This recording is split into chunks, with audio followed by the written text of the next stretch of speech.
Okay, it's going to be a pay-per-view review of the AEW Revolution show from February 29th, the last time AEW had a pay-per-view with a crowd.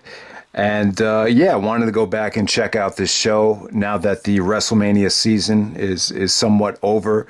Wanted to check out some of the AEW pay-per-views. And yeah, man, this show featured an amazing tag match. You know, the tag match really got a lot of buzz, really got people talking. So let's get right into it. So the first match of the night, you had Jake Hager, a.k.a. Jack Swagger, taking on Dustin Rhodes, a.k.a. Goldust. The feud right here, it was going on for a while. There was a lot of dirty stuff that Jake Hager did to Dustin backstage in the parking lots. I mean, they had been building this up for a long time. This was kind of a interesting choice for an opener. I thought there was probably other matches that featured younger guys that were more athletic than this that could have, really got this crowd jumping with more of a spot fest type of match for the opener. This was a little bit more on the methodical side. I felt like it went a little bit long. Jake Hager, it kind of exposed some of his weaknesses, but at the same time, he got a lot of good heat on this show. The fans really got into Dustin Rhodes. Hager's wife was actually at ringside. She's pretty hot, but she looks like she's a lot, maybe a little bit older than Jake Hager. She really played an antagonist here. There was actually a spot where Dustin actually kissed her. So she really played a huge part in Jake getting the victory here. But, it wasn't a bad match, but, I just felt like it exposed Swagger's weaknesses a little bit. I kind of dragged at some points, but it wasn't a bad match to open up the show. There were some good elements of storytelling there, and so we move right into the next match where maybe this would have been a more of a appropriate choice to open up the show. This is Darby Allin taking on Sammy Guevara. This started off with a bang. The reason was that, Darby was trying to get his revenge because Sammy actually took a skateboard and actually, put it into Darby Allin's throat. So that's why, Darby does the tope right away. But, both of these guys are really young. They were like in their early 20s. They're in their athletic prime. So this was just, spot after spot, just really, really good offense from both guys. Sammy Guevara actually does a 680 splash through a table, also does the Marufuji spot off the top of the rope. He actually calls it the Spanish fly. Darby Allin did his finish came off beautiful here. The finish where he actually jumps off the top rope backwards. This is the most distance I think he's ever gotten it. So yeah, I thought it was longer than 5 minutes. It says they only went for about 5 minutes here, but just really, really, really good stuff from an athletic standpoint. I just think this would have been better suited to be the opener. But yeah, good stuff right there. So next up, we get Kenny Omega and Adam Page, the tag team champions, taking on the Young Bucks for the AEW tag team championship. The match was definitely amazing. It was pretty much as good as I expected. The match has gotten rave reviews. Meltzer actually gave this 6 stars. When they see, I didn't see it live. I didn't see the pay-per-view as it happened, but on the Dynamite after the pay-per-view, as soon as Excalibur said that it was the best Young Bucks match he'd ever seen, I said, whoa, that covers a lot of ground because, I used to watch every single PWG show that came out when the Young Bucks were, tearing it up in PWG. So yeah, this was a great moment for, wrestling fans in the United States. You guys know New Japan and, wrestling overseas, specifically with New Japan, has pretty much dominated the professional wrestling field. That's one of the reasons I stopped doing the interaction with the voting for matches of the year, because it just became no fun. It's like, it's going to be dominated by New Japan. I just loved it back in 2009, 2010. Around that time, you just had so much more variety, specifically from the United States. From 2013 on, all those lists were going to be dominated by New Japan no matter what. So it was finally nice to see a match, a match that, they were getting consistently over there, finally brought to the States. And yeah, the match was just incredible. I mean, this got, once the fans knew it was a classic, then everyone was like anticipating the finish, and they kind of teased the fans and they dragged it out for like another 5 minutes. And that's what I really loved about it. It just kept you on the edge of your seat. You just saw great stuff here. Now, the match was really just about, not just about, but, one of the main goals was to make Adam Page a star. You felt like the Young Bucks and Kenny just made a conscious effort to really, elevate Adam Page to the next level. And he looked great. You could see the development, the improvement. 5 years ago, I don't know if Adam Page would have been capable of performing at this level, but he really did here, man. And it was awesome. The Young Bucks were incredible. Nick Jackson was great. And then Matt Jackson busts out. Probably my favorite part in the match was when he started busting out the rolling Northern Light suplexes they had that awesome ramp that they used to have in WCW, and he does the rolling Northern Light suplexes. Haven't seen that since Benoit did it to RVD at SummerSlam 2002. So I'm curious to know if that's where he got the idea from, because you haven't seen that very often. And Omega was actually selling a injury from the Pac Iron Man match. So I really felt like Adam Page kind of picked up a lot of the slack here. But yeah, the Bucks were great. The just everything really flowed really well. Just the near falls are just breathtaking here. The finish is really cool too, with Adam Page actually springboarding into the ring and hitting the lariat from the ramp. That was a cool finish, but at that point, you really didn't know when the finish was coming. But yeah, just awesome stuff. Just breathtaking stuff. Can't wait to watch this match again. I'm not going to be an asshole and say only 4.5, 4 3/4. I'm just going to give it the full 5. If Meltzer thought it was 6, I'm not going to disagree with him. So I'm not going to, rearrange the star rating system or anything like that, but I'll definitely say give it 5 stars. One of the best. I'm not going to say the best tag match I've ever seen. Who knows where it ranks, but I'm just going to say one of the best tag matches ever, and definitely everyone needs to go out of your way to see it. It can go on. I could spend the whole video just talking about the match, and yeah, it's very uplifting to know that we got a match in the United States that was, on the same level as some of these Omega classics that you've seen in Japan over the last couple of years. So that was really cool. The kind of the dark side to it is like, yeah, I mean, it was cool that this match happened before the pandemic started, but it kind of sucks to know that, who knows when you're going to see, Kenny Omega and the Young Bucks wrestle in front of another legit crowd like this anytime soon. But we'll see what happens. Next up, you had Nyla Rose defending the AEW Women's Championship against Kris Statlander. And yeah, I'll give these two women credit. They had a really tough match to follow here. It was incredible. I mean, think about it. I don't think anybody could have followed that tag match. And, the women did a good job. Now, I will say there was a lot of awkward silence. The crowd was really just, respectful, but just very, very silent. I wouldn't have been surprised if someone started a "this is awkward" chant, because it was just so silent, but hey, and nobody could have followed that match. I'm saying nobody.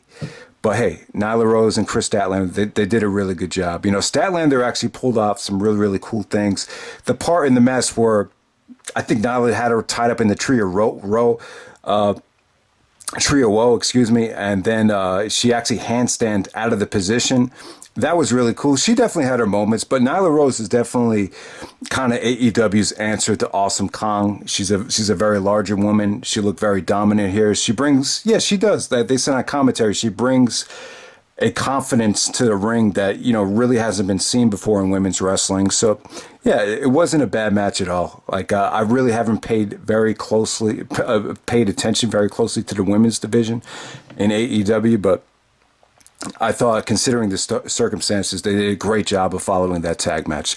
All right, next up, you got MJF taking on Cody Rhodes in the singles match right here. There was a lot of interference, too, from Wardlow, from Brandy Rhodes, who was really attractive. Arn Anderson as well.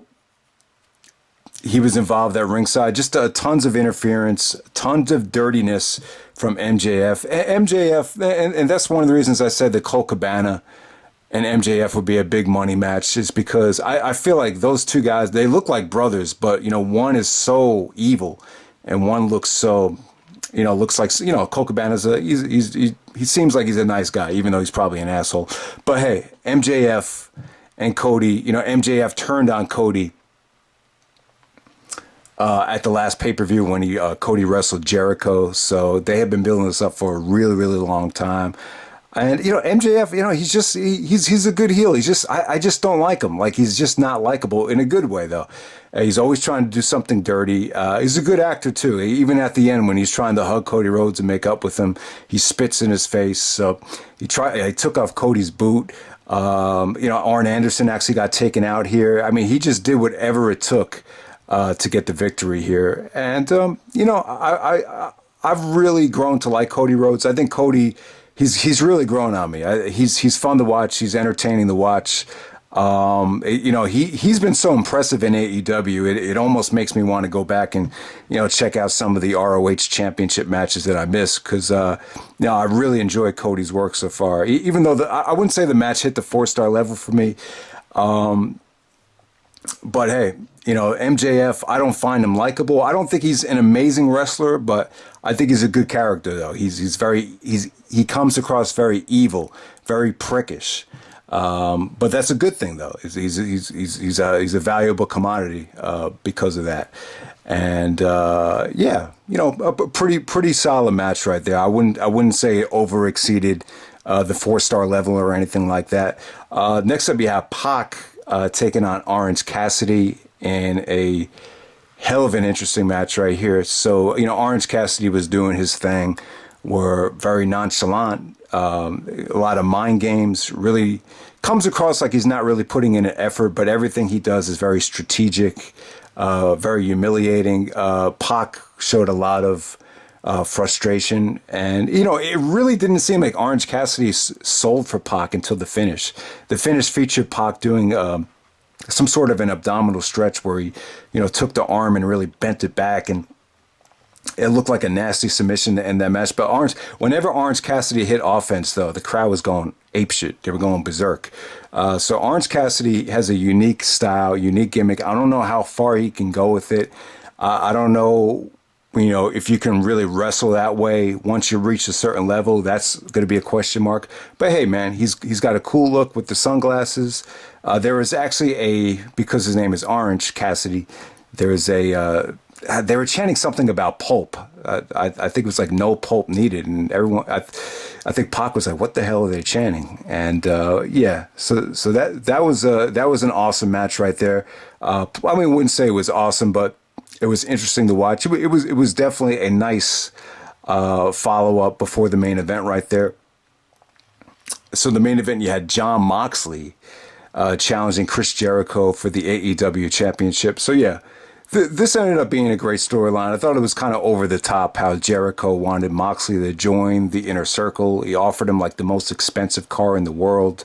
Moxley actually did decide to join, and as soon as he joined, he basically, told Jericho he was joking around and made Jericho feel like a dumbass. And then Jericho ended up taking Moxley's eye out with the spike, so Moxley was wearing like an eye patch during the match. I have to say, I really wasn't feeling this match. I think more people like this match than me. You know what, man? I just think these Jericho title matches have too much interference. You're seeing Santana and Ortiz, you're seeing Sammy Guevara, you're seeing Jake Hager. I don't know, man. It's just too much for me. And Moxley, from a wrestling standpoint, really didn't impress me any more than he had in the WWE. I will say this, I think Jericho's still awesome in the ring for 49 years old. He knows how to tell a good story. He knows how to take his time, and he still knows how to tell a really good story in the ring, and the matches that he has always have good drama. But I don't know, man. I just think this interference thing, and I think AEW title matches just have way too much interference from what I've seen so far. But, positive side of the match, I like the fact that Moxley, took off the eye patch, and I love Jericho's reaction after Jericho realized that the eye was okay. It was pretty cool. And then, Moxley hits the dirty deeds. They're not calling it the dirty deeds. I can't even remember what they're calling it, but Yeah, I don't know. I mean, a pretty satisfying title victory. The fans really enjoyed seeing the title change. I'll give Jericho credit.